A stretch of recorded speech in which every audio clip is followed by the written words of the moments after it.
Hello everyone and welcome back to AW Programming and Lectures. In this lecture we will cover lists with if-else statement. So it is going to be a quite short video as we have covered both these topics. So let's begin. First we'll create a list L names, and in that we'll include names of the family members, you can say. So let's just quickly write any names. So let's write John, then I'll write Tim, then write Emma, and then I can write Claire. Similarly, now I can scan a number from user so that I can check whether it is available in the list or not. So I'll write x equal to input, and then I'll write enter any name. So similarly, now I'll write if else condition. Now in using list, we write if x, as it is our variable. Here you can see x is our variable. So we'll write if x in list name. So we'll write if x in L names.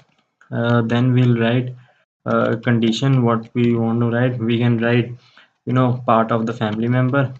We can write part of the family. So similarly, if in else statement we can write not part of the family.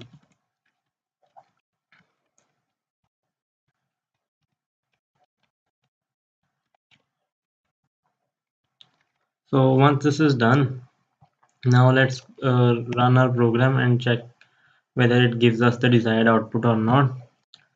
So it says enter any name. Let's enter anything. Let's write Emma. As you can see, it gives us part of the family. Oh, I forgot to write a T here. So similarly, I can make some changes here also to make it more presentable. So now let's run again and check clear this time. It again gives us part of the family. Let's check again for Tim.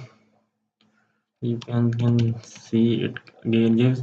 One thing I would like to make sure that Python is case sensitive. So if I write Tim in this way, it will give not part of the family. So thank you everyone.